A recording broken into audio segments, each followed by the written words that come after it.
Բարև ձեզ սիրելի հայրենակիցներ, ձեզ հետ է Էդվարդ Անտինյանը։ Ողջունում եմ ձեզ Համայնայության մայրաքաղաք Երևանից։ Այսօր հուլիսի 29 է 2026 թվական։ Լրագրողների հետ զրույցում վարչապետ Նիկոլ Փաշինյանը անդրադառնալով Վլադիմիր Պուտինի հետ ունեցած հեռախոսազրույցին ասել է.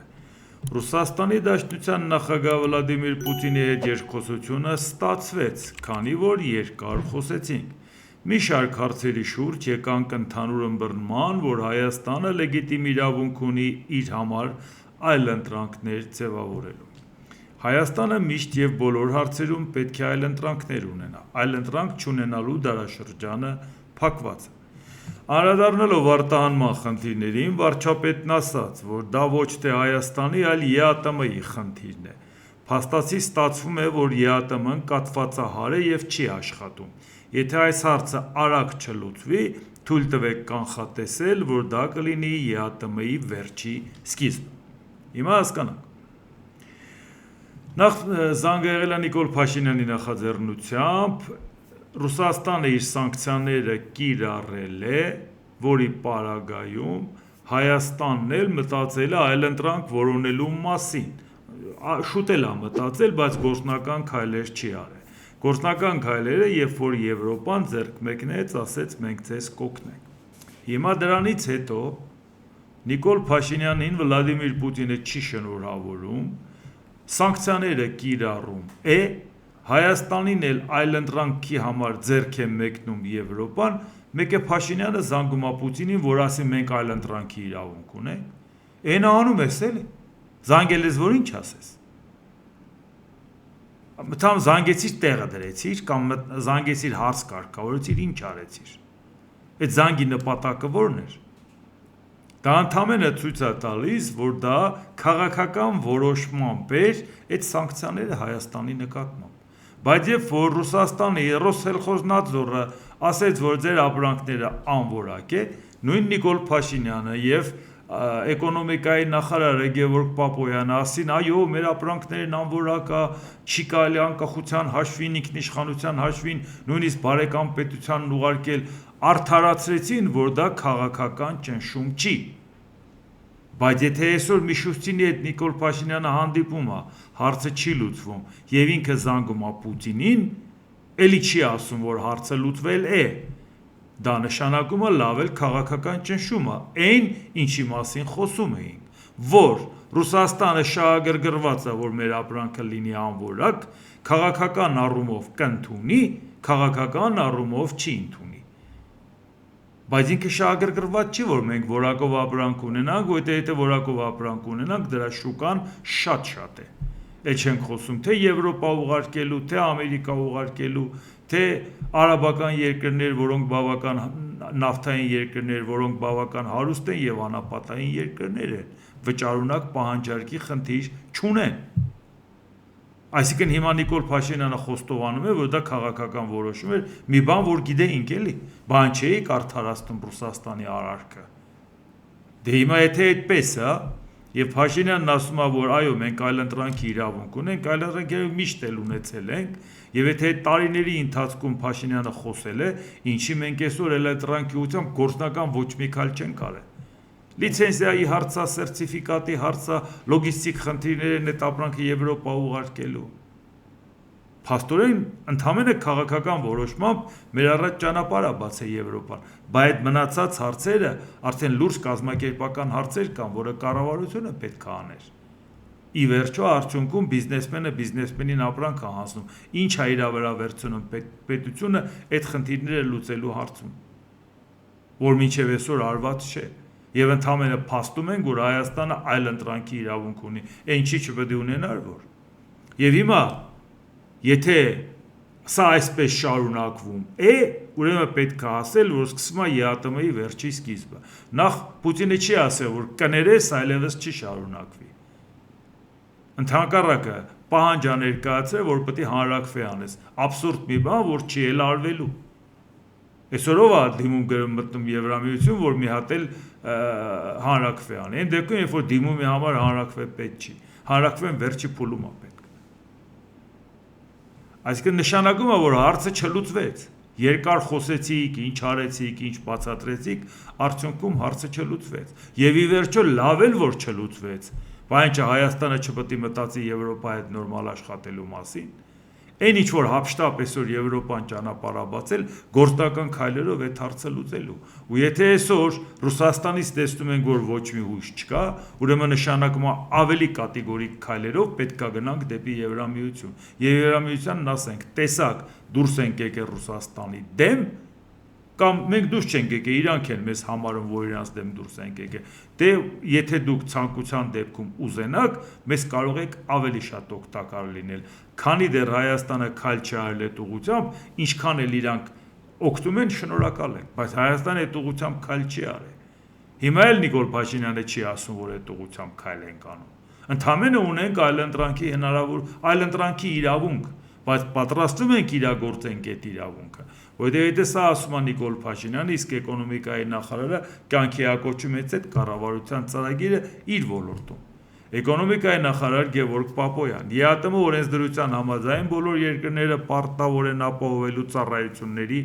ապրանքների, աշխատուժի ազատ տեղաշարժ։ Եթե դա չի ապահովում, նշանակում է ԵԱՏՄ օրենսդրությունը եւ ԵԱՏՄ-ի ձևավորման սկզբունքները չեն աշխատում։ Մենք որպես ԵԱՏՄ-ի լիարժեք անդամ եւ երկիր, որը մտահոգված է ԵԱՏՄ-ի ճակատագրով, ուզում ենք, որ ԵԱՏՄ-ն լինի, ԵԱՏՄ-ն աշխատի եւ ԵԱՏՄ-ն գործի, ոչ թե օրինակ հապկի նման գործի կամ աշխատի։ Հապկի նման գործի կամ աշխատի։ Սրա արդյունքում մենք կարծում ենք, որ այս համակարգը պետք է աշխատի, որովհետև այն ապրանքը, որն Արաբական Միացյալ Էմիրություններում վաճառվում է, Եվրոպական միության շուկայում վաճառվում է, Չինաստանում վաճառվում է, չի կարող, հնարավոր չէ, որ չկարողանար վաճառվել Ռուսաստանի Դաշնությունում։ Այսինքն Գևորգ Պապոյանը խոստովանում է մի բան, որ ասում ենք, ժողովուրդ, դուք ինչ եք խոսում։ Նույն Գևորգ Պապոյանը չէր ասում, որ մեր ապրանքը անորակ է։ Ընդունում էին լաբորատորիայի արդյունքները։ Եվ հետո արդեն հասկացան, որ այս ինչ ենք անում, կաթնամթերքի հետ կապված է չասին չենք ընդունում։ Ուղղակի առարկեցին, որ եսիմ իրանք ստուգել են, մենք այդ տվյալները չենք ստացել եւ այլ եւ այլ։ Հետևաբար այս հարցը երբ մենք գնում ենք ուզում ենք քննարկել կամ քննարկել առաջին հերթին նշանակում է քննարկել հարց, որի արդյունքում ԵԱՏՄ սկզբունքները կաշխատեն, որովհետև ԵԱՏՄ սկզբունքների չաշխատելը միայն Հայաստանի խնդիրը չէ, իմ կարծիքով ԵԱՏՄ-ի խնդիրն է։ Մենք այդ կազմակերպությանը վերաբերում ենք որպես մեր կազմակերպության եւ մենք չենք կարող այդ կազմակերպության որևէ չաշխատող մեխանիզմի նկատմամբ ունենալ չեզոք կամ կրավորական կեցվածք։ Այսինքն հասկացաք, որ պատրաստվում ենք դուրս գալ այդ կառույցից, հասկացանք, որ բացատրում ենք, որ ոչ, ժողովուրդ ջան, եթե դուք այս ձևով եք աշխատում, ձեր կառույցը կենսունակ չէ, Հայաստանն էլ վետոյի իրավունք ունի, ինքը կօգտագործի իր վետոյի իրավունքը, կպարալիզացնի այդ կառույցը, եթե այդ կառույցը ուզում է մեզ հաջողություն ասի, խնդրեմ, ասեք, մենք էլ գնանք։ Բայց արդյունքում մենք ինչ հասկացանք։ Սանկցիաները շարունակվում են, որոշում չկա, Հայաստանը ցանկանում է, որ ԵԱՏՄ-ն աշխատի, եթե չաշխատի լավ չի, բայց հարցը այնուամենայնիվ չի լուծում նույնիսկ Պուտինի հետ խոսելուց հետո։ Հա, բայց դրա համար մտածենք,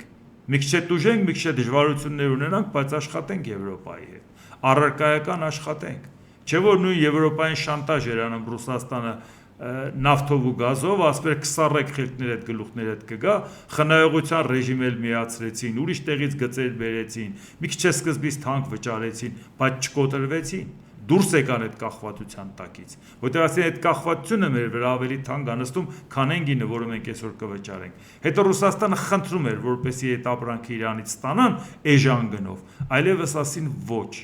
չենք ստանալու։ Վերջ քեզ որպես գործընկեր չենք ճանաչում։ Այսինքն սա է այն Ռուսաստանը,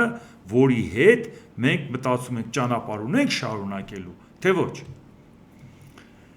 Հիմա Ռուսաստանի հետ կապված էլ թեմաներին կանդրադառնանք, կպատկերացնենք, մենք ընդհանրապես ճանապարհ ունենք շարունակելու, թե ոչ, բայց մինչև այդ հարցերին անցնելը ուղղակի հիշեցնեմ, որ եթե հավանում եք, սեղմ եք լայք կոճակը, բաժանորդագրվեք Էդվարդ Անտինյան YouTube-յան ալիքին, սեղմ եք զանգակ կոճակը, գրեք մեկնաբանություններ, գրեք հարցեր, մաքսիմալ տարածեք ձեր մոդիկների միջոցով, ձեր ծանոթների միջոցով, սա է մեր հարթակը, որով կարողանում ենք ձեզ հետ շփվենք եւ ներկայացնենք կարծիք, սա ձեր հարթակն է եւ գործում է նաեւ բնական բանա ձեր աջակցությամբ եւ եթե նրանք էլ ովքեր ցանկություն ունեն իրենց ֆինանսական մասնակցությունն ունենալ, դրա համար նյութի նկարագրական մասում կա նաեւ հնարավոր բոլոր տարբերակները, թե բանկային փոխանցման, թե քարտային փոխանցման, թե արագ փոխանցման, թե իդրամի տարբերակը, թե PayPal-ը, թե Patreon-ը, մի խոսքով բոլոր հնարավոր տարբերակները, որով եթե ցանկություն ունենաք, կարող եք աջակցել ալիքին։ Իսկ բանկային փոխանցումը վերաբերում է ոչ միայն ալիքին, այլ նաև իմ ղեկավարած հասարակական կազմակերպությանը Բարեկեցիկ անվտանգ Հայաստան, որի նպատակն է նաև աշխատանք տանել հանրության շրջանում Եվրամիության անդամակցության հետ կապված քայլերի ուղղությամբ։ Այնպես որ սրանք հարցեր են, որոնք այս ռեսուրսը մենք ունենք, մենք ֆանտաստիկ ռեսուրսներ չունենք, ոչ ֆինանսական, ոչ էլ մեդիա ռեսուրսներ։ Այս է մեր հարթակը, որ կարողանանք մաքսիմալ արդյունավետ օգտագործել։ Հիմա տեսնենք ինչ է ասում Ռուսաստանի Դաշնության նախագահ, որի շնորհավորելը Նիկոլ Փաշինյանին ծանր է տարվում, որի հետ խոսալուց հետո հարցը չլուծվելը ծանր է տարվում։ Այդ մարդը քմծիծաղով ժպիտը երեսին խոսում է։ Ռուսաստանի Դաշնության նախագահ Վլադիմիր Պուտին։ Հատուկ ռազմական գործողությունը, որ ավարտվի, ինչով պետք է զբաղվենք։ Ու բերանը բացած ժպտում է։ Դուք հասկանում եք դա ինչ է նշանակում։ Միլիոնից ավել զոհ ու տուժած տվող մարդը 5-րդ տարին է պատերազմում, ժպտում է, ասում է, բա որ հանկարծ այդ պատերազմն ավարտվի պարապենք մնալու, բա ինչ ենք անելու։ Մարդիկ իրանց երեխաներին ուղարկել են կռիվ ու չեն հասկանում ինչի համար։ Կռիվն էլ տեղափոխվել է իրանց տարածք։ Ոչ միայն այն առումով, որ իրանց երեխաները գնում զոհվում են, այլ հարվածներ են հասցնում իրանց բնակավայրերին։ Նավթավերամշակման գործարաններին, վայել բռիզը որտեղ պահեստներ, որպես տերմինալներ, նրան հարվածներ, հազար ու մի խնդիրների։ Այսինքն ինչի համար է այդ պատերազմը։ Պարզվում է, որ այս ծերուկը պարապ չմնա։ Եվ թվում է, թե ինքը կատակ է անում։ Սա կատակի թեմա է, ժողովուրդ ջան։ Եվ այս ձևով պատերազմը, որովհետև ինքը գիտի պատերազմը, որ ավարտվեց, ինչ է անելու, ինչ է ասելու։ Նա շարունակել է ուրիշի այդ պատերազմը։ Երբ որ ասում ենք, որ այդ զորքը մոբիլիզացրել է, եթե դրա ժողովրդին ասում տեսեք, մենք կռվի մեջ ենք, իշխանության դեմ խոսակ կկալանավորենք, կալանավորելուց հետո կգնանք բանտից կվերցնենք, կուղարկենք Ուկրաինա մեռնելու։ Դուք եք դեմ ուկրաինական պատերազմին, դե գնացեք Ուկրաինայում մեռեք։ Պայմանագիր եք կնքենք, կուղարկենք։ Գիտեք թե ինչեր են անում, ինչ անմարդկային ձևով են այդ ամեն ինչը անում։ Եվ այդ պարագայում մտածում է, բա որ այսքան զինված մարդիկ հետ գան երկիր, բա ինչ ենք անելու։ Այդ որ ասում է, չգիտենք ինչ ենք անելու, որ պատերազմը ավարտվի։ Մենք ասել ենք ինչ ես անելու, որ պատերազմը ավարտվի։ Դու ցանկություն չունես երկիր կառուցել, այդքան հանածո ունեցող երկրում ժողովրդի վիճակը դա չի։ Դու պետություն ես ուզում կառուցես, քո քաղաքացու մասին ուզում ես մտածես։ Բա դրա համար քեզ մտածում ես, բա այդքան 100,000 մարդը որ հետ եկավ։ Արուն տեսած, փող տեսած։ Փող ուզելու, եթե չէ արունա թափելու երկրի ներսում։ Քանիսն են հետ եկել ու տեսել են ինչ ալում։ Հետո ամեն անգամ նոր մոբիլիզացիա։ Լավ, ով զոհվել է, ցինկի դագաղով ուղարկում են, մարդիկ չեն էլ տեսնում ինչ վիճակում է եկել, բայց ովքեր վիրավոր են եկել չեն տեսնում։ Այդ վիրավորների հետ չեն խոսում, մասնագետների հետ չեն խոսում, իրանց մեջ բժիշկներ չեն ապրում։ Որ ասում են գործնականում այս մարդկանց ուղարկում են գնան ինչ որ բարձունք գրավեն, ինչ որ դիրքեր գրավեն, բայց հերվից սա խփած է։ Իրանք առարկայական ոչ մեկի հետ չեն կռվում։ Ուկրաինացի չեն տեսնում, որ հետը կռվեն։ Ուղղակի առաջ են գալիս։ Առաջ գալով եկան, կարող է մի դիրք գրավեն։ Կամ էլ թե չգրավեն, որտեվ ճակատից հարվածը ուտեն։ Հերվից հարվածելով մեկը դրոնով կլի, մեկը չգիտես ինչ կլի։ Իրական պատերազմ չի, այսինքն դու կենթանի մարդուն տանում ես, ասպես կյանքիդ գնով գնա մի քանի մետր առաջ, Այս մեկը կմեռնի, մյուսը կգա վրով կանցնի, այն մեկը կմեռնի, մյուսը կգա վրով կանցնի։ Այս ձևի եք վերցնում այդ դիրքերը։ Մարդիկ բա չեն տեսնում, այդ վիրավորներին չեն տեսնում, չեն հարցնում, ինչից վիրավորվեցիր, բացի որ տեսակը տեսնում են արդեն։ Ռուսաստանի Դաշնության անվտանգության խորհրդի փոխնախագահ Դմիտրի Մեդվեդև զորահավաքի մասին խոսակցությունները հակառակորդի քարոզության մի մասն են։ Հակառակորդը փորձում է Ռուսաստանի Դաշնությունում կայանալիք ընտրություններից առաջ ապակայունացնել իրավիճակը։ Մեդվեդևը հավելել է, որ այս տարվա առաջին 6 ամիսների ընթացքում շուրջ 200,000 մարդ է պայմանագիր կնքել Ռուսաստանի Դաշնության զինված ուժերի հետ, բայց 6 ամսվա ընթացքում չեք հաշվել, որ այդ 200,000-ից ավել մարդ է զոհվել։ Այսինքն դուք նույնիսկ չեք կարողանում պլանը կատարեք, կամ ինչ է նշանակում պայմանագիր կնքել։ Այդ մարդը ինչի է գալի պայմանագիր կնքում, որ գնա մեռնի, որտեվ ինքը ուրիշ տեղ չի կարողանում հացի փող աշխատի։ Այս է երկրի վիճակը, որ մարդը կյանքի գնով, ուրիշի տուն մտնելով, ուրիշին սպանելու գնով փող է աշխատում։ Ու եթե իրան սպանեն, տնեցիները այդ փողը կստանան։ Տնեցիները ձեռը բռնում են, զոռով տանում են, ասում են պայմանագիր կնքի։ Պայմանագիր կնքի գնա մեռի, ես պարտքերը փագենք, դու տանը մնաս այդ ձերյակեր, դու ինչ ես անելու, տան եղած չեղածը վաճառելու ես։ Դուք չգիտեք, մի հատ վերլուծություն կատարեք հատուկ ռազմական գործողության մեկնողների սոցիալական խնդիրները։ Զաքս են ընկնում, որ փողը ինչ որ մեկը ստանա։ Հետո շատ արագ խփելուց հետո փողը ստացավ։ Կռիվը գնում է ծնողը պիտի ստանա, թե կինը պիտի ստանա։ Քանի անգամ են այդ նույն կանայք տարբեր մարդկանց հետ արդեն բիզնես է, զաքս ընկնում 4, 5, 6, 7, 8, օզովեց հաջորդը, օզովեց հաջորդը, բիզնես է դա ժողովուրդ ջան։ Հատուկ գտնում են մեկին, որը որ սովամահալում, ասում են գնա մեռի, բայց մեռնելուց առաջ արի այս կնգայից զաքս ընկի։ Այդ հաշվարկները վերլուծությունները դուք չունեք, ցանկանում եք Հայաստանը մնա Ռուսաստանի ազդեցության տակ։ Այս անմարդկային համակարգի ազդեցության տակ, որ իր քաղաքացու նկատմամբ պես վերաբերմունք ունի, ուրիշի նկատմամբ ինչ վերաբերմունք պետք է ունենա։ Ուկրաինական զինված ուժերը հարվածել են Ռուսաստանի Դաշնության Ռեազան քաղաքում գտնվող Վայլդբրիսի պահեստին։ Ձեռնարկություններից մեկի տարածքում հրդեհ է բռնկվել։ Վայլդբրիս ընկերությունը հայտնել է, որ Ռեազանի լոգիստիկ օբյեկտի աշխատակիցները տարհանվել են եւ անվտանգության պահանջներին համապատասխան։ Ուկրաինայի զինված ուժերը հարվածել են Պերմին, թիրախը եղել է Լուկոյլ Պերմնեֆտեօրգսինտեզ նավթամշակման գործարանը։ Նավթավերամշակման գործարանը։ Խնդրեմ, ժողովուրդ ջան, ամեն օր սա է։ Էնպես չի, որ Ռուսաստանն էլ Ուկրաինային չի հարվածում, բայց ինչի համար, նպատակը որ ինչ հաստուծի։ Արդյունքում ինչը հաղթելու է Ուկրաինային։ Այդ պատերազմի ձգվելու նպատակը ո՞րն է։ Իսկ հիմա նայենք։ ԱՄՆ նախագահ Դոնալդ Տրամպը հայտարարել է, որ առանձին արդյունավետ բանակցություններ է վարել Ուկրաինայի առաջնորդ Վոլոդիմիր Զելենսկու եւ Իսրայելի վարչապետ Բենյամին Նեթանյահուի հետ։ Իսրայելի վարչապետ Բենյամին Նեթանյահու, ես ավարտեցի նախագահ Թրամփի հետ հիանալի հանդիպումը, երբ ասում եմ հիանալի, դա միայն խոսքեր չեն,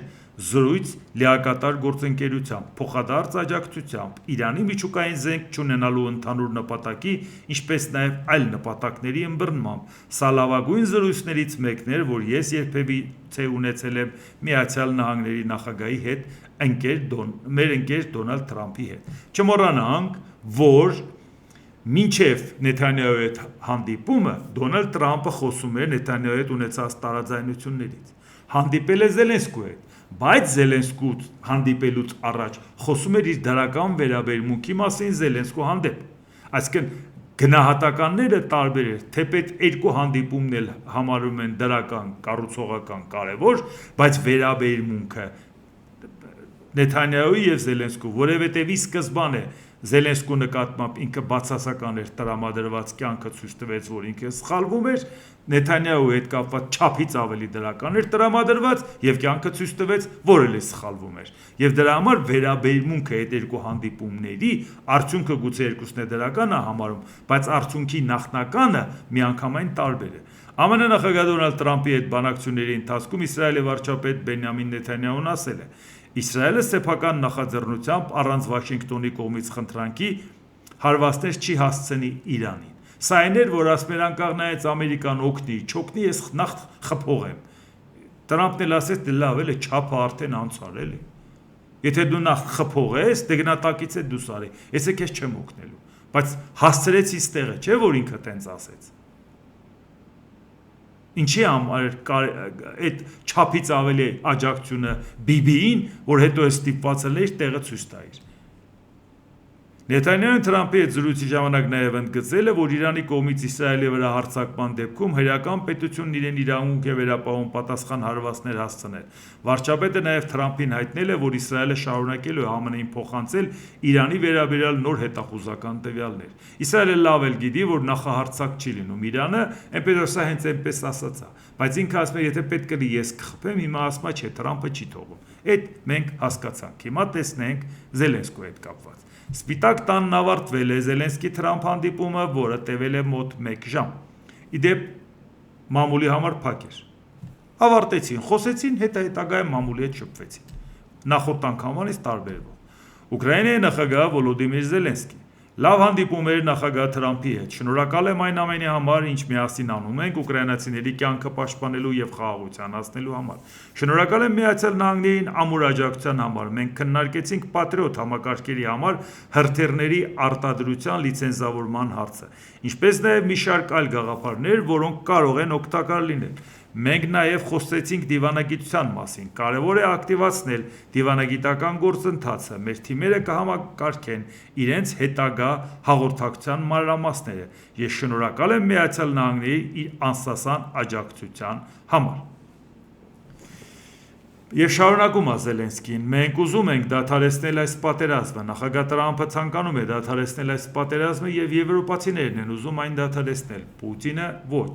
Մենք ամեն օր խնդրում ենք բանակցությունների գոնե ինչ-որ ժամանակահատվածով հրադադար հաստատելու եւ դիվանագետներին բանակցություններ վարելու հնարավորություն տալու մասին, բայց Պուտինը դա չի ուզում, սա է խնդիրը։ Զելենսկին հավելել է, որ հենց այդ պատճառով էլ հարկավոր է պատասխան տալ, լինել կոշտ ու ուժեղ։ Ուկրաինան հույսը դնում է պատժամիջոցների վրա եւ հանգուցյալ սենատոր Լինդսի Գրեհեմի օրինագիծը շատ կարեւոր է։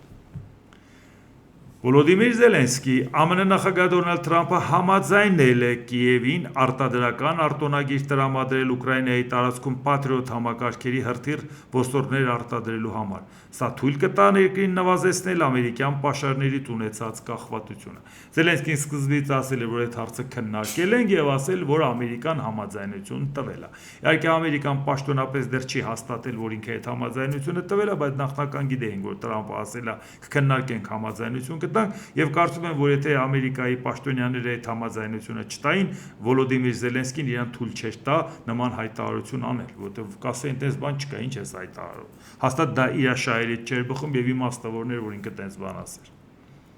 Բայց ուշադրություն եկեք դարձնենք մի հանգամանքի վրա։ Երկու հոգու հետ հանդիպելը, երկուսն են գնացել են մի նպատակով, որ հուղարկավորությանը մասնակցեն հանրապետական սենատորի,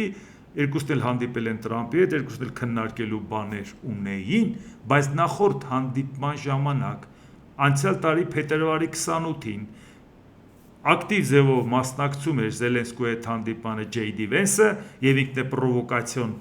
քայլեր արեց, որը հանգեցրեց կոնֆլիկտի, այս անգամ JD Vance-ը չէր մասնակցում Զելենսկու հետ հանդիպմանը։ Այն դեպքում, երբ JD Vance-ը մասնակցում էր Բենյամին Նեթանյահուի հանդիպմանը, որովհետև այն բացասական մթնոլորտը, որը կար նախորդ հանդիպման ժամանակ Զելենսկու հետ հանդիպման, Դոնալդ Տրամփը ցանկացավ ցույց տա, որ դրա մեղավորը JD Vance-ն է, ոչ թե ինքը։ Այսինքն դրական ֆոնը Իրանն է, բացասականը նա է մեղավոր, որովհետև սա առաջի դեպքը չի, որ Դոնալդ Տրամփը հասկանում է, որ եթե նոյեմբերի 3-ին ստորին պալատի ընտրությունները մեծամասնություն ունենա դեմոկրատները, Սենատի ռոտացիայի 1/3-ի ռոտացիայի պարագայում մեծամասնություն ունենան դեմոկրատները, ինքը կարող է խնդիրներ ունենա։ Բացի այդ մի շարք հանրապետականներ կարող է դժգոհեն, որ Տրամփի գիծը առաջ տանելու պատճառով իրանք խնդիրներ ունեն, որովհետև շատ հարցերում հասարակությունը Տրամփին չի աջակցում։ Իրանական պատերազմի հարցում առավել եւս։ Առաջինը, որ գտնում են այս ինչ պատերազմը մենք չենք հասկանում, երկրորդն էլ չեն հասկանում, թե իշխանությունները ինչու չեն հասկացնում, թե ինչ է կատարվում, ինչու նորմալ ձևով հաշվետու չեն, արածները ինչ է, վերջը ինչ եք ուզում, ինչին եք ուզում հասնեք։ Այս մթնոլորտը Թրամփը հրաշալի հասկանում է եւ մտածում է, եթե հանրապետականները դժգոհ մնան այս ընտրություններից, կարող է մտածեն ոչինչ, կարելի է նաեւ իմպիչմենտի տարբերակով ազատվել Դոնալդ Թրամփից։ Որքանով դա նպատակահարմար, որքանով չէ, որքանով իրատեսական դնենք մի կողմ, բայց նման հարցի հնարավորություն կա։ Իսկ գիտեք, որ պաշտոնի վրա Դոնալդ Թրամփը տողում է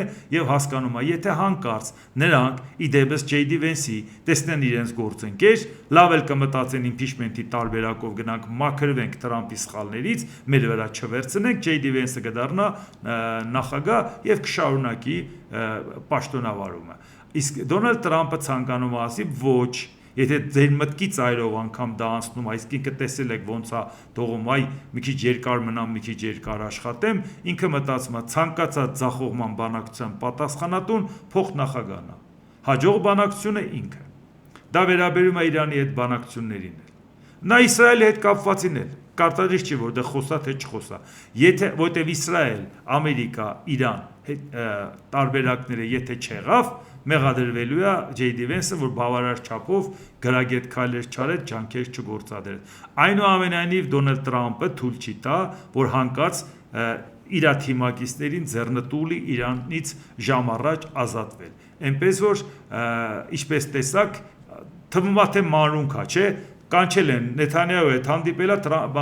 Զելենսկու հետ հանդիպելա։ Ամբողջ թիմը նստած, մեկ էլ այդ մի հոգին այնտեղ կա, այնտեղ չկա։ Այդ ինչ մի բարդ բան էր հասկանալը։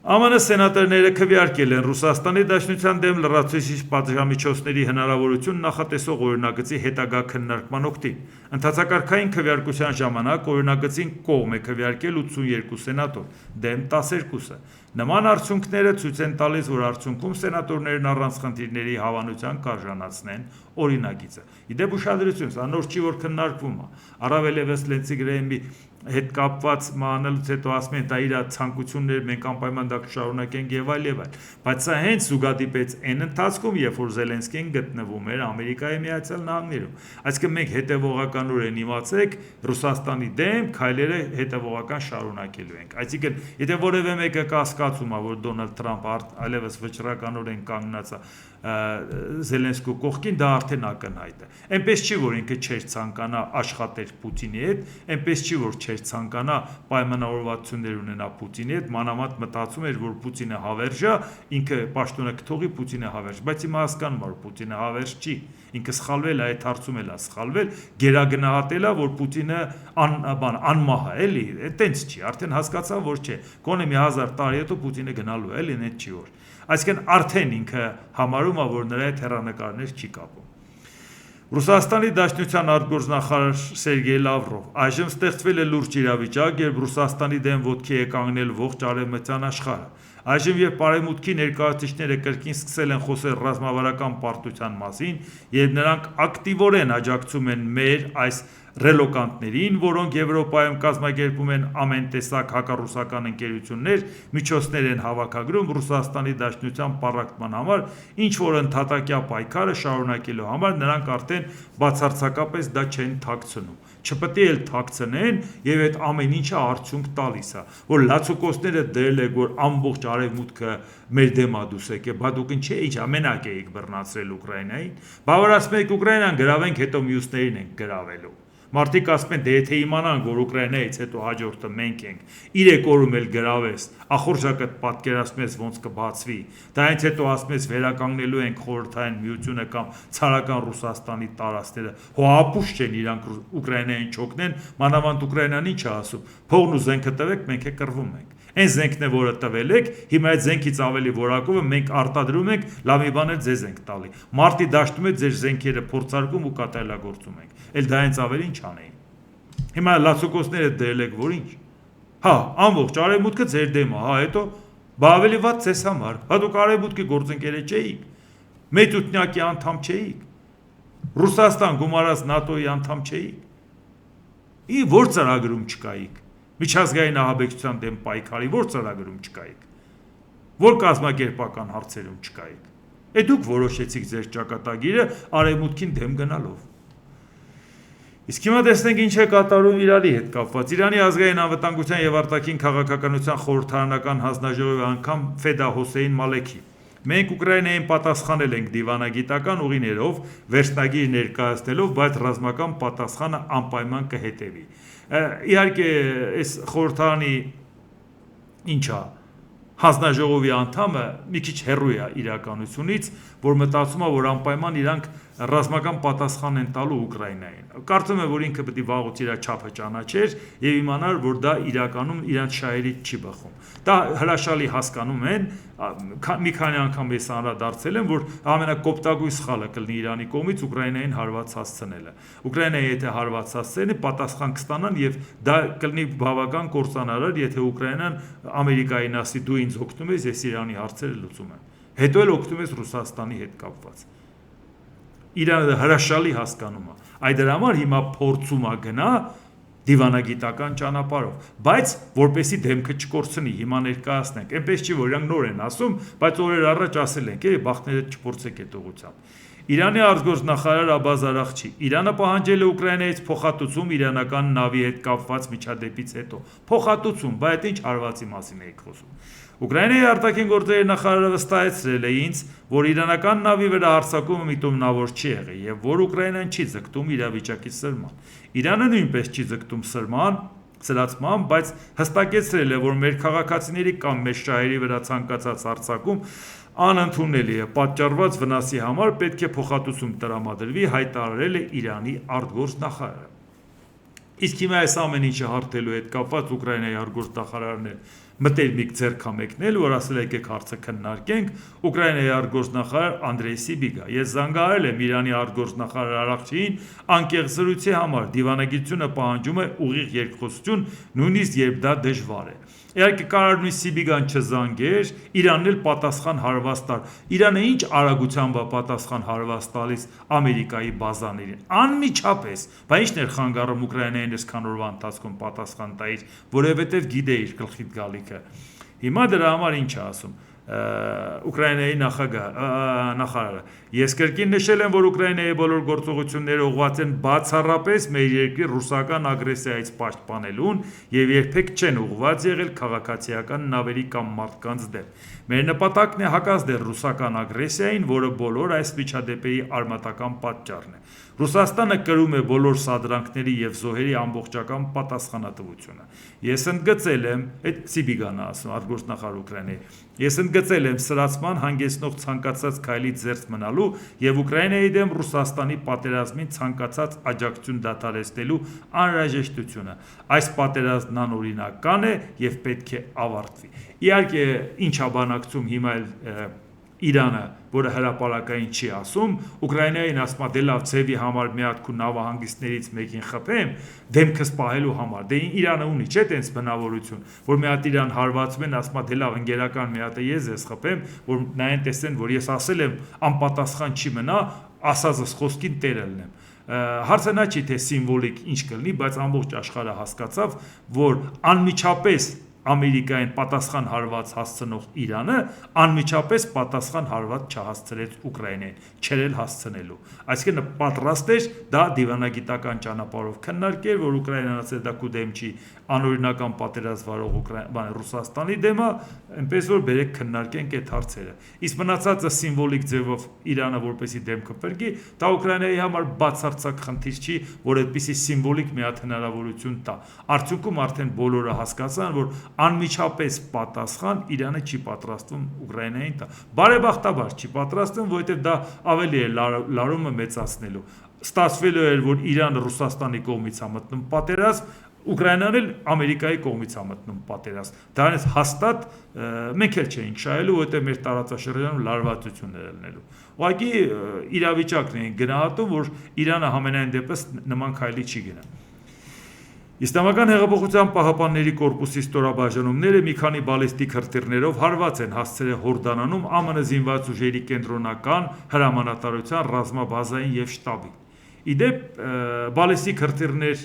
Իրանը տալիս է Ռուսաստանին, ուզում եմ ասեմ, եթե Իրանը հնարավոր ցանկություն ունենար Ուկրաինային ինչ որ ձևով հարվածելու, հնարավորություն հաստատ կունենար։ Հիմա տեսնում եք Հորդանանին ամերիկյան բազա է նախապել։ Քանի դեռ շարունակում են Իրանի Իսլամական Հանրապետության դեմ սպառնալիքները եւ ԱՄՆ ուժերի կողմից մեր շահերի դեմ ուղղված անօրինական ու չարամիտ գործողությունները, դիմադրությունը կշարունակվի։ ԱՄՆ պաշտոնյաների սպառնալիքները եւ մեր շահերի դեմ ուղղված անօրինական միջամտությունները պետք է դադարեցվեն, ասվում է Իսլամական հեղափոխության պահապանների կորպուսի հայտարարության մեջ։ Բացի դրանից, մենակ դա ասելը չի։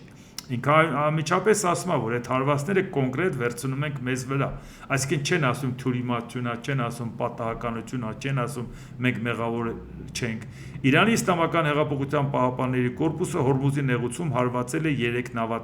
նավթատար նավերի։ 3 նավթատար նավերը, որոնք շարունակում են երթևեկել անվտանգ եւ անօրինական ճանապարհով, անտեսելով մեր նախազգուշացումները, հարձակման են ենթարկվել եւ կանգնեցվել։ Այսինքն կոնկրետ իրանք հարձակման են ենթարկել եւ կանգնեցել են այդ նավերը, հայտարարել է Իսլամական հեղափոխության պահապանների կորպուսը։ Հորմուզի նեղուցով տարանցման ԱՄՆ անօրինական հրահանգներին հետևող ցանկացած նավի գործողությունները անպատասխան չեն մնա։ Ահա տեսնում եք, որ Իրանը ոչ մի պարագայում չի ցանկանում զիջել Ամերիկայի Միացյալ Նահանգների հետ կապված պայմանավորվածությունների առումով։ Իրանի փոխարտգործնախարար Քազեմ Ղարիբաբադի ես տեսնում եմ, որ ԱՄՆ նախագահը վերջին օրերին անընդհատ կրկնում է. իրանցիները բանակցություններ են խնդրում, իրանցիները բանակցությունների նոր փուլ շատ են ցանկանում։ Ես որպես պետության պատասխանատու ներկայացուցիչ հայտարարում եմ. հակամարտության նոր փուլի սկսվելուց ի վեր անցած 16-17 օրվա ընթացքում Իրանը ԱՄՆ-ին ոչ մի անգամ չի դիմել բանակցությունների խնդրանքով։ Մենք նաև հրադադարի խնդրանքով երբեք չենք դիմել ամերիկացիներին։ Այմա դուք տեսաք, որ Իրանը ոչ մի պարագայում չի ցանկանում զիջել, սա է պատճառը, որ նաև խոսում ենք այն մասին, որ Ամերիկայի Միացյալ Նահանգները այն անվտանգային երաշխիքները, որ նույնիսկ եթե Հայաստանին տա, դա այդքան էլ մեզ համար ընդունելի չէ, որովհետև մենք տեսել ենք, որ այդ անվտանգային երաշխիքները Ամերիկայի Միացյալ Նահանգները տալիս է արաբական նավթային երկրներին եւ տեսնում ենք ինչպիսի պատասխան հարված են ստանում։ Դա նշանակում է, որ դա այդքան էլ այն դեպքում, երբ որ մեզ այդ երաշխիքը չի էլ տրված անվտանգային ասել, որ թրիփով անվտանգային երաշխիք են տվել, դա մենք ուղղակի ենթադրում ենք։ Դրա համար մենք մտածում ենք, քանի Իրանի եւ Ամերիկայի Միացյալ Նահանգների հարցը չի կարգավորվել, շատ ծրագրեր Ամերիկայի Միացյալ Նահանգների հետ կասկածի տակ են։ Ու դա է հարցը, որ պարբերաբար խոսում ենք այն մասին, որ Հայաստանը այո, պետք է կոնկրետ քայլերով, ոչ միայն Ռուսաստանի սանկցիայի պատճառով։ Ռուսաստանի սանկցիան ուղղակի բոլորին է երևում։ Այն ինչի մասին խոսում ենք, ամեն ինչը տենց մակերեսային ներևացող չի, բայց Հայաստանը, երբ որ հայտ ներկայացնի Եվրամիության անդամակցությանը, այդ ժամանակ արդեն ոչ միայն կլուծի իր ապրանքների արտահանման խնդիրը, այլ նաև Իրանի հետ կապված էլ ձեռք կբերի բավական լուրջ պայմանավորվածություններ, որովհետև Իրանը անընդհատ փորձում է տարանջատել Ամերիկան Եվրոպայից։ Քանի անգամ միջուկային ուրանի հարստացման հետ կապված բանակցությունների ժամանակ Իրանը եվրոպական պետություններին Մեծ Բրիտանիային, Ֆրանսիային, Գերմանիային, Իտալիային, նաև Լեհաստանին ասում էր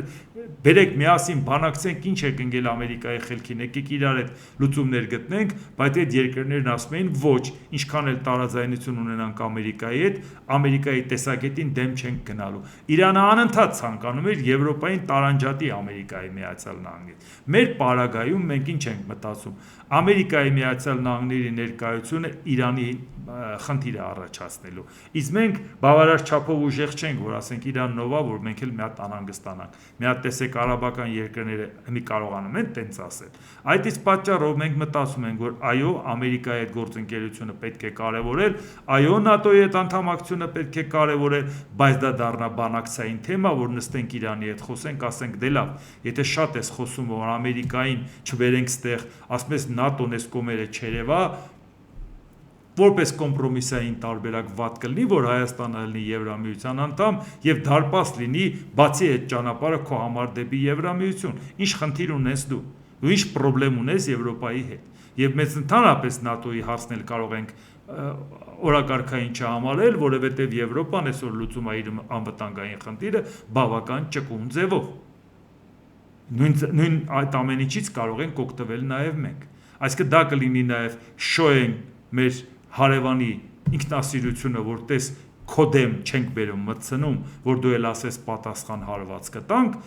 ընդունում ենք, բայց իրականում մենք անում ենք քայլ, որի պարագայում դա կլինի մեր անվտանգային հարցը շատ ավելի ճկուն։ Ինչ է այսօր, որ Ուկրաինան ՆԱՏՕ-ի անդամ չի դառնում, իր անվտանգային հարցը բավական ճկուն ձևով չեն լուծում, եվրոպական ՆԱՏՕ-ի անդամ երկրները այլ կարգավիճակով կամավորների խումբ ստեղծելով չեն կանգնում Ուկրաինայի թիկունքին, լավ դրան էլ գումարած երկրներ, որոնք ՆԱՏՕ-ի անդամ էլ չեն։